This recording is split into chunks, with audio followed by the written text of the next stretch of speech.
बिस्मिल्लाहिर्रहमानिर्रहीम। अस्सलाम वालेकुम नाज़रीन, आप यूट्यूब चैनल देख रहे हैं। मैं इमरान खान हूँ। सबसे पहले जो ईरान की और इसराइल की सूरत हाल है उसके बारे में बताता हूँ। आज सुबह जब मैं आपसे ये वीडियो आप सुन रहे हैं तो आज जो सुबह थी, सुबह के वक्त ईरान ने इसराइल के ऊपर सबसे बड़ा अटैक किया है।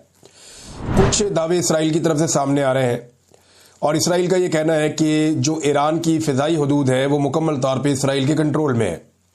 वो ऐसे कि उन्हें लगता है कि अब उनके तैयारे फ्रीली मूव कर सकते हैं पूरे ईरान के ऊपर। क्या ये बात ठीक है? लेकिन ये एक इसराइल का दावा है और उन्होंने ये कहा कि वो ईरान में जहां चाहते हैं अपने एयर जेट्स वो ले जाते हैं, फाइटर जेट्स। और ईरान की कोई एयरफोर्स तो है ही नहीं, सिर्फ उनके पास कोई एयर डिफेंस का सिस्टम है और वो भी ईरान के पास महदूद है। जो असल सलाहियत है ईरान की वो उनकी मिसाइल की ताकत, जिससे वो लगातार अटैक कर सकते हैं। और कुछ ईरानी सोर्सेज के बकौल वो बड़े लंबे अरसे तक रोजाना की बुनियाद पे मिसाइलों की बारिश कर सकते हैं इसराइल पे। यानी उनके पास इतने मिसाइल हैं कि वो इसराइल को मुकम्मल तौर पे तबाह कर सकते हैं। लेकिन इसराइल की जानिब से दावा किया गया कि ईरान की जो एयर स्पेस है उस पर इसराइल ने अपना कंट्रोल कर लिया है। अब ये इसके ऊपर ईरान का मौक़िफ़ आएगा, मैं आपके सामने रखूंगा। लेकिन जो सुबह सवेरे ईरान ने हमला किया है ये अब तक का सबसे बड़ा हमला है। इसमें 100 के करीब मिसाइल ईरान ने एक साथ दागे हैं इसराइल पे। 8 इसराइली इसमें हलाक हुए हैं और 300 से जायद इसके अंदर जख्मी हो गए हैं। दूसरी जानिब जो ईरान की वजारत सेहत है वो ये बता रही है कि इसराइली हमलों के नतीजे में अब तक 224 अफराद शहीद हुए हैं और 90% आम शहरी हैं। बाकी जो है वो आर्म फोर्सेस के लोग हैं, कोई साइंटिस्ट हैं, कोई जर्नल्स हैं, वो भी इसके अंदर शहीद हो गए हैं। तो 224 अफराद ईरान की जानिब से शहीद हुए हैं, जबकि अब इसराइल का नुकसान भी हो रहा है। इसराइली जो है मुल्क छोड़ छोड़ के जा रहे हैं, मुल्क छोड़ छोड़ के भाग रहे हैं और बड़े अजीबोगरीब मनाजिर हमने देखे। इससे पहले जब जब इसराइल कोई लड़ाई लड़ता है और जैसे ही उसके शहरी जाकर अपनी हिफाजत के पेश नजर यूरोपियन एयरपोर्ट्स पे उतरते हैं तो उनका इस्तकबाल किया जाता है। हमने ये मनाजिर एक मरतबा नहीं कई मरतबा देखे। जैसे ही इसराइली शहरी यूरोप में दाखिल होते हैं उनके एयरपोर्ट्स पे तो वो इसराइली झंडा लेकर जाते हैं तो उनका इस्तकबाल किया जाता है। इस मरतबा ऐसा नहीं हुआ क्योंकि इसराइल गुज़िश्ता 2 सालों से एक ऐसा जुल्म और जबर कर रहा है। उन्होंने एक ऐसी बर्बरियत शुरू कर रखी है गजा में जिसकी वजह से उनका पूरा का पूरा इमेज तबाह हो गया है पूरी दुनिया में। अभी कुछ विजुअल मैंने देखे, फ्रांस के दारुल हुकूमत में जब एक फ्लाइट उतरती है तो उसमें से निकलते हैं इसराइली पैसेंजर्स जो अपनी जान बचा कर आए हैं। वो जैसे ही वहां पर उतरे उन्होंने इसराइल के झंडे निकाले और नारे लगाना शुरू किए तो सामने जो शहरी मौजूद थे, जितने भी एयरपोर्ट पे लोग थे, उन्होंने उनके खिलाफ नारेबाजी शुरू कर दी। वो गर्मजोशी नहीं थी बल्कि एक सर्द मुहारी थी और इसराइली शहरियों के खिलाफ एक रिएक्शन था। इसराइल और इसराइल के शहरियों को यह समझना पड़ेगा कि जिस तरह के जंगी जनून में वो मुब्तला है उससे दुनिया में उनकी इज्जत में इजाफा नहीं हो रहा बल्कि दुनिया उनके खिलाफ होती चली जा रही है। और ये मनाजिर हमने देखे हैं, अभी हमने ये मनाजिर फ्रांस में देखे हैं, बाकी जगहों से भी आपको ऐसे मनाजिर नजर आएंगे। पूरी दुनिया में एहतजाज हुए हैं, बहुत बड़े बड़े एहतजाज हुए हैं गजा के लोगों के हक में।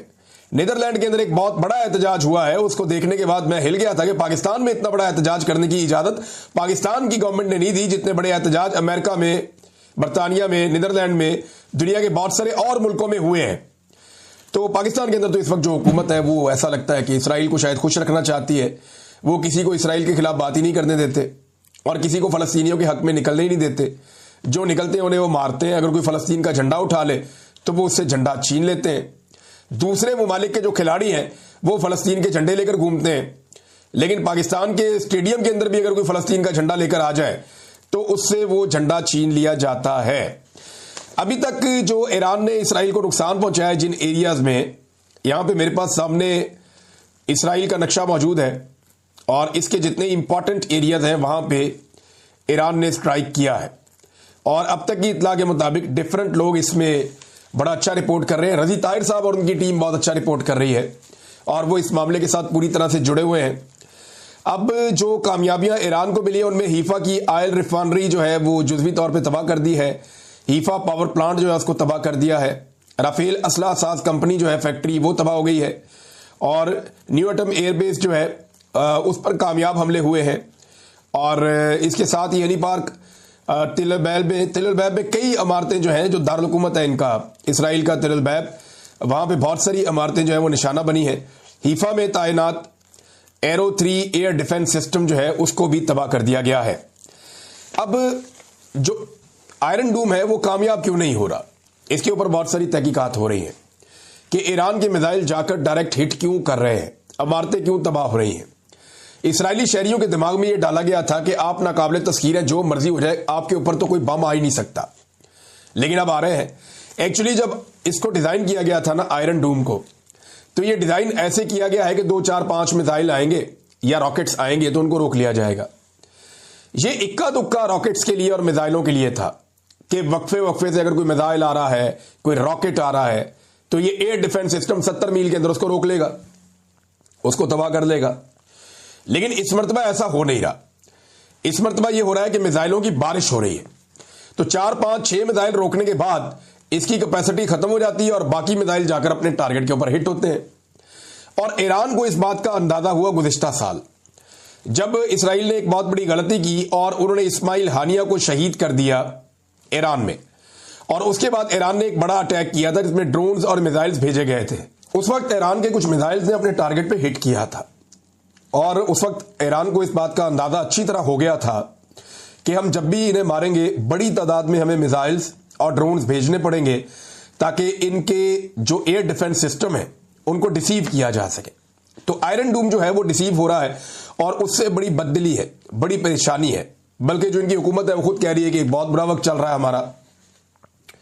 जो उनके आर्मी चीफ है इसराइल का, वो भी ये कह रहा है कि हमें नाकामी हुई है हमले रोकने में और बड़ी तेजी से हमले हो रहे हैं, इमारत तबाह हो रही हैं, बहुत सारी बिल्डिंग्स तबाह हो गई हैं, बहुत सारे मखसूस खास जो मुकामात हैं उनको निशाना बनाया ईरान ने। अब हमारे पाकिस्तान में कुछ ऐसे बड़े जबरदस्त किस्म के साइंटिस्ट वो ये बैठ के कहा करते थे कि आयरन डूम तो बड़ा जबरदस्त है, आयरन डूम तो मुसलमानों की भी हिफाजत कर रहा है, आयरन डूम तो मुसलमानों को भी बचा रहा है, सिर्फ इसराइल जो है वो यहूदियों को नहीं बचा रहा, इसराइलियों को नहीं बचा रहा। तो देखें उसमें कुछ सवालात हैं। एक तो ईरान जहां पे अटैक करता है वो वहां करता है जहां पे उसे इसराइली टारगेट मिलते हैं, वो मुसलमानों को अटैक नहीं कर रहा या उन इलाकों में अटैक नहीं कर रहा जहां पे मुसलमान रहते हैं। और दूसरी साफ बात यह है कि आयरन डूम जो काम करता है वो भी उन इलाकों में करता है जहां पे इसराइल की हसास तनसीबात हैं या जहां पे इसराइली बड़ी तादाद में रहते हैं या उनके इंपॉर्टेंट एरियाज हैं। आयरन डूम सिर्फ वहां पे काम कर रहा है। अगर कोई मिसाइल किसी ऐसे इलाके में जा रहा है जहां मुसलमान है या किसी ऐसे इलाके में जा रहा है जहां पे आबादी नहीं है, तो आयरन डूम उसे नहीं रोकता, वो उसको जाने देता है। तो जो लोग इसकी तारीफें कर रहे थे वो थोड़ा सा साइंस को पढ़ ले, उन्हें अंदाजा हो जाएगा। नाज़रीन, अब एक मजीद तस्वीर सामने आई है। ये जरा बंदा आप देखें, ये गुज़िश्ता दिनों एक इस्लामी मुजाहिद के तौर पे पेश किया गया। ये जुलानी साहब हैं जिनको लाया गया, बशार की हुकूमत ख़त्म की गई, वो भी एक बड़ी जालिम हुकूमत थी, उसको ख़त्म करके शाम में बशार की जगह पे, बशार अल असद की जगह पे सदर बनाया गया जुलानी साहब को। और ये जो आए हैं और छाए हैं, उसके बाद इन्हें वहां पे इक़्तिदार दिया गया, रातों रात ये वहां के सदर बन गए। अब इन्होंने ऐलान किया है कि ये इसराइल की मदद करेंगे। इन्होंने ईरान के खिलाफ इसराइल को सपोर्ट करने का ओपनली ऐलान कर दिया है। अगर आप नक्शा देखें ना जरा मिडिल ईस्ट का, एक मरतबा फिर मैं आपके सामने रखता हूं, तो ये ईरान है और वो सामने इसराइल है। इनके बीच में 4 मुल्क है, एक इराक है, उर्दन है, सऊदी अरब है और शाम है। अब ज्यादातर जो ईरान एयर स्पेस इस्तेमाल करता है वो इराक की करता है या उर्दन की करता है, और कुछ वक्त शाम की भी एयर स्पेस उन्हें इस्तेमाल करनी पड़ती है, और सऊदी अरब को वो अवॉइड करते हैं। लेकिन आप ये देखें इंटरेस्टिंग बात कि सऊदी अरब उनको सपोर्ट कर रहा है, इराक सपोर्ट कर रहा है, और उर्दन जो है वो इसराइल के साथ खड़ा है, और अब शाम भी इसराइल के साथ खड़ा हो गया। और वो ये कह रहे हैं जी इसराइल को बचाने के लिए हम अपनी जमीन फराम करेंगे और अपनी फिजा फराम करेंगे, और यहां पे निशाना बनाया जा सकता है, हम इसकी इजाजत देते हैं इसराइल की जानिब से आने वाले हथियारों को। नाज़रीन, एक और जो असेसमेंट था इसराइल का वो भी खराब हो गया, और वो ये था उनका कि जब भी कभी हम अटैक करेंगे ईरान के ऊपर, तो ईरान रद्द-ए-अमल के तौर पे जो अमरीकी बेसिस है उन पे अटैक कर देगा इस रीजन में। लेकिन ईरान ने बड़ी समझदारी का मुजाहरा करते हुए बिल्कुल छेड़ा ही नहीं अमेरिका को, और सारा जोर लगा दिया और सारे मिसाइल दाग दिए इसराइल की जानिब, और इसराइल के ऊपर उन्होंने एक भरपूर किस्म का अटैक कर दिया। आज सुबह होने वाला अटैक एक बहुत बड़ा अटैक था, और वहां हर तरफ सायरन ही बज रहे थे। अब इसराइली जो है वो मुल्क छोड़कर जा रहे हैं, क्योंकि ईरान ने यह वार्निंग जारी कर दी है कि मकबूजा इलाकों को खाली किया जाए, ये इलाके आपके नहीं हैं, और अब यहां पे जो होगा उसके बाद ये आपके रहने के काबिल रहेंगे भी नहीं। तो इसराइल के लिए ये एक डरावना ख्वाब बन गया। उन्हें लगता था कि अमेरिका इस लड़ाई में घिसट के आ जाएगा, लेकिन अब तक तो अमेरिका इस लड़ाई के अंदर नहीं आया। अमेरिका ने राब्ता किया रशिया से, और वो रशिया को कह रहे हैं कि ईरान को इस लड़ाई से अब रोकें और जंगबंदी करवाएं। हो सकता है आने वाले चंद घंटों में या चंद दिनों के अंदर ये जंगबंदी हो जाए। जंगबंदी हो जानी चाहिए, लेकिन कम से कम इस जंग के नतीजे में इसराइल को पहली मर्तबा इस बात का आइडिया हुआ कि उन्हें वापस मार भी पड़ सकती है। ईरान ने एक मर्तबा फिर कहा है कि जी वो हर किस्म के ताउन के लिए पहले भी तैयार था, और उन्होंने ये कहा कि वो आइंदा भी कर सकते हैं। लेकिन साथ ही साथ अब ईरान के अंदर ये सोच बड़ी तेजी से बढ़ती चली जा रही है कि हमें एटमी कुव्वत बनना चाहिए, और हो सकता है कि वो अपने एक्ट ऑफ पार्लियामेंट के जरिए से आने वाले वक्त में अपने आप को मुआहदों से बाहर निकाल लें और उसके बाद वो एटमी कुव्वत बनने की तरफ पेशकदमी शुरू कर दें, क्योंकि इसराइल ने जो उनके साथ किया उसके बाद उनके पास कोई और चांस बचता नहीं है। नाज़रीन, पाकिस्तान इसमें क्या कर सकता है, ये एक बड़ा सवाल है। देखिए, पाकिस्तान प्रैक्टिकली कुछ ऐसा नहीं कर रहा। बहुत सारी ऐसी हवा में खबरें छोड़ी जा रही हैं कि एक गुमनाम जहाज वो जनाब जाता है और घुस जाता है इसराइल की फिजाओं में, और वो तबाहियां फेर देता है, हर तरफ बम्बारमेंट करता है, और फिर वो गुमनाम जहाज कहीं और चला जाता है। बहुत सारे लोग ऐसी चीजें रिपोर्ट कर रहे हैं। ये नहीं उनका ये दावा है कि जनाब वो कहां से आया, वो कहां गया। ये तो ऐसे कहानी है जैसी सबज चोगे वाले की कहानी थी। हमें सुनाई जाती थी कि जनाब सबज चोगे वाले आते थे, वो बम कैच कर लेते थे जो इंडिया वाले मारते थे। तो ये कहानियां होती हैं, लड़ाई में साइंस चलती है। जब कुफार ने शदीद हमला किया तो नबी अकरम सल्लल्लाहु अलैहि वसल्लम, आपसे प्यारा तो अल्लाह ताला को कोई नहीं था, वो भी जख्मी हो गए थे। मुसलमानों को जंगों में शिकस्तें हुई हैं, और बड़े बरगजीदा सहाबी मौजूद थे जब मुसलमानों को बाद औक़ात शिकस्त का सामना करना पड़ा है। तो लड़ाई में आपको जो है वो अपने वसाइल इस्तेमाल करने पड़ते हैं, दिमाग इस्तेमाल करना पड़ता है, और जुर्रत के साथ लड़ना पड़ता है। यहां पे साइंस के मुताबिक चीजें चलती हैं। अल्लाह की मदद आपके शामिल हाल तभी होती है जब आप अपनी मदद खुद कर रहे होते हैं और बेहतर अंदाज में समझदारी के साथ चल रहे होते हैं। तो कई लोगों ने कई कहानियां सुनाई है, माजी में भी, अभी भी सुनाई जा रही है। ऐसा कुछ नहीं है, ये सिर्फ कहानी है कि गुमनाम तैयारे आते हैं, बम्बारमेंट करते हैं। भाई ये रेडार्स का दौर है, हवा में आने वाला हर जो एलिमेंट है वो रिकॉर्ड हो जाता है कि कहां से आया और कहां गया। 2 मिनट में पता चलना चाहिए था किस मुल्क से उड़ा, किस एयरबेस से उड़ा, कहां तक आया, क्या किया, कहां चला गया। तो ये सारे फुटप्रिंट्स मिल जाते हैं। तो ये कहानियां हैं, इन कहानियों में आपने बिल्कुल नहीं आना। लोग आपको जज्बाती करने की कोशिश करेंगे। देखिए, जंग में 2 तरफा नुकसान हो रहा है, ईरान का भी हो रहा है, इजराइल का भी हो रहा है। जो ईरान का नुकसान है वो बड़ा हो रहा है, लेकिन इसराइल का नुकसान पहली मर्तबा हो रहा है, और एक मिथ टूट रही है कि कोई इसराइल को मार नहीं सकता। तो 57 इस्लामी मुल्कों में या 56 इस्लामी मुल्कों में जिसने जुर्रत की है वो एक ईरान है, और उसने करके दिखाया वो जो कोई और नहीं कर पाया, और उसने इस वक्त इसराइल के अंदर मलबे का ढेर इकट्ठा कर दिया है। और ये मनाजिर जो हम गजा में देखते थे वो अब हम इसराइल के अंदर देख रहे हैं। अब पाकिस्तान जो है वो प्रैक्टिकली इस लड़ाई का हिस्सा नहीं है। पाकिस्तान इखलाकी नुक्ता नजर से ईरान के साथ खड़ा है। पाकिस्तान किसी किस्म की मावनत फराम नहीं कर रहा, पाकिस्तान किसी किस्म के हथियार फराम नहीं कर रहा। ये मैं आपको कंफर्म कर रहा हूं। मेरी सिक्योरिटी फोर्सेस के जो बड़े अहम सोर्सेज हैं उनसे बात हुई है, और मैंने अंदर से खबर निकाली है। मैंने बड़ी कोशिश की है कि हम कुछ कर रहे हैं, तो मुझे पता चला कि पाकिस्तान कुछ भी नहीं कर रहा। किसी किस्म की जो सपोर्ट है फिजिकल, वो ईरान को पाकिस्तान नहीं दे रहा। ये सारी कहानियां हैं कि जनाब हम ऑपरेशन डिजाइन कर रहे हैं। ये वैसी कहानी है जैसे नवाज शरीफ ने इंडिया के खिलाफ ऑपरेशन डिजाइन कर दिया था, वैसे ही जनाब इसराइल के खिलाफ पाकिस्तान ने ऑपरेशन डिजाइन कर दिया ईरान का। नहीं, ऐसा कुछ नहीं है। ये सारी कहानियां हैं। वो अपनी लड़ाई खुद लड़ रहे हैं, और वो अपनी लड़ाई अच्छी लड़ रहे हैं। पाकिस्तान की अच्छी बात यह है कि पाकिस्तान ने उनको इखलाकी सपोर्ट दी है। हाँ, पाकिस्तान फिजिकल सपोर्ट इस बुनियाद पे दे सकता है कि इसराइल भी फिजिकल सपोर्ट देता है इंडिया को जब वो पाकिस्तान के साथ लड़ता है।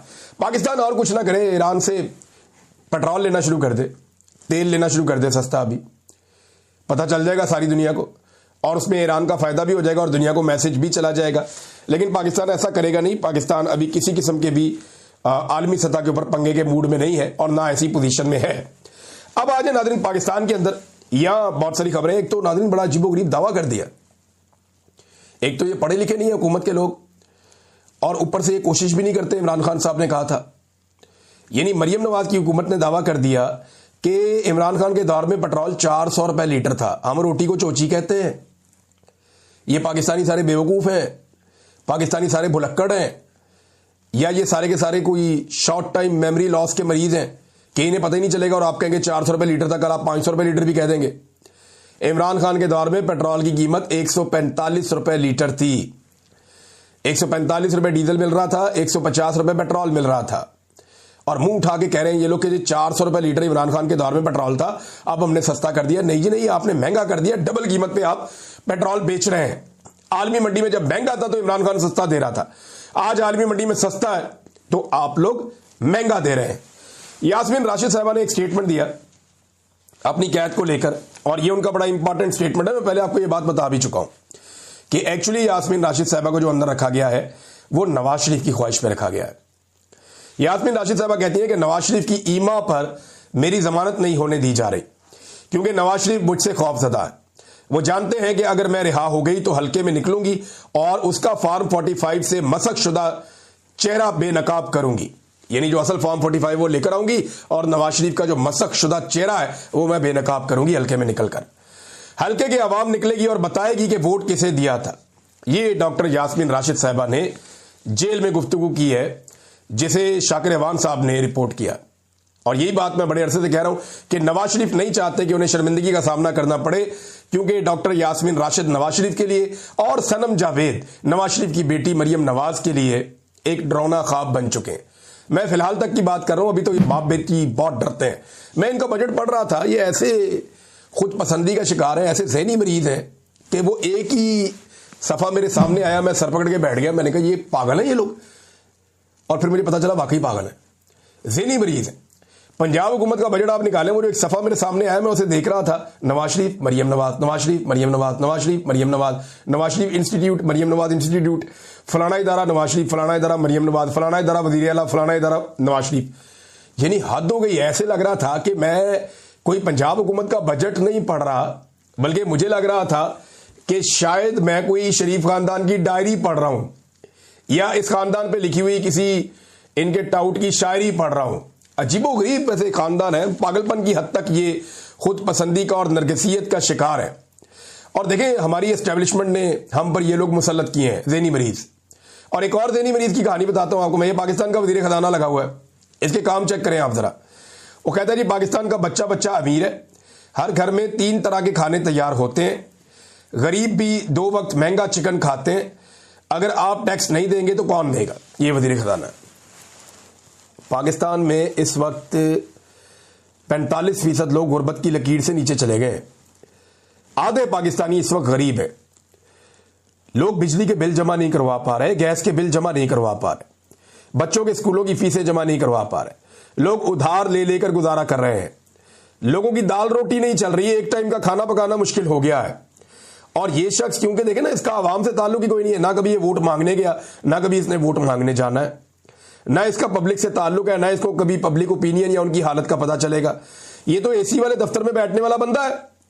इसको तो जो आगे बाबू बता देंगे टाइयां पहन के, तो ये कहेगा जी ऐसे ही मुल्क चल रहा होगा। इसको तो जो कहानी आप सुनाएंगे ये उसी को हकीकत मान लेगा, क्योंकि ग्राउंड रियलिटी से इसका ताल्लुक कोई नहीं है, ये अवाम में जाता नहीं है। इसीलिए कहते हैं ना कि अवामी नुमाइंदे को हुकूमत मिलनी चाहिए, ताकि उसे अवाम के दुख और दर्द का एहसास हो। जिन लोगों को ऊपर से लाकर मुसल्लत किया जाता है बंद कमरों में फैसले करके, इसीलिए तो इमरान खान हकीकी आजादी मांग रहा है कि मुंतखब हुकूमत आए और अपनी मर्जी से फैसले करे। अब इस आदमी को क्या पता कि आम आदमी के घर में क्या चल रहा है। वो कह रहा है जी बहुत अमीर हो गए हैं पाकिस्तानी, मौजा हो गया है, इनसे टैक्स निकलवाओ।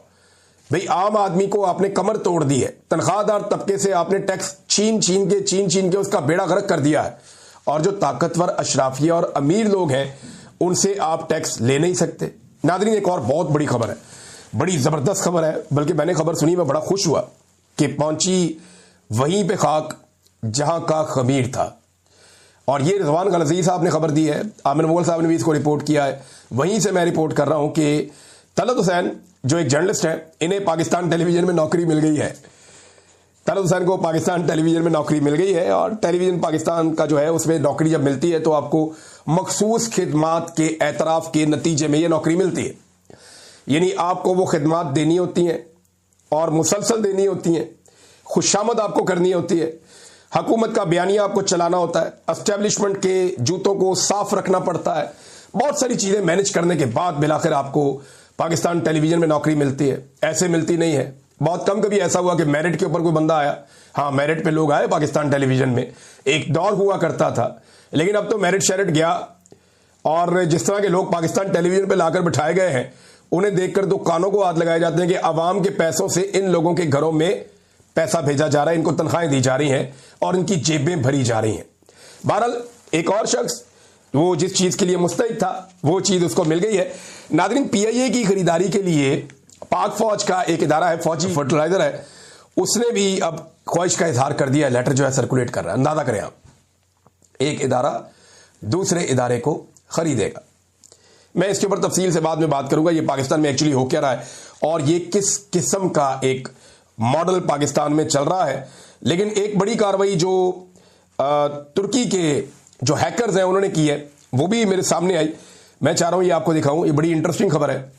तुर्की के जो हैकर्स हैं उनका एक ग्रुप है, उन्होंने इसराइल का जो सिस्टम है जो मिसाइल के लिए अलर्ट जारी करता है उसको हैक कर लिया और इसराइल के अंदर जगह जगह उन्होंने चलाना शुरू कर दिए हूटर्स, सायरन चलाना शुरू कर दिए, खतरे के सायरन।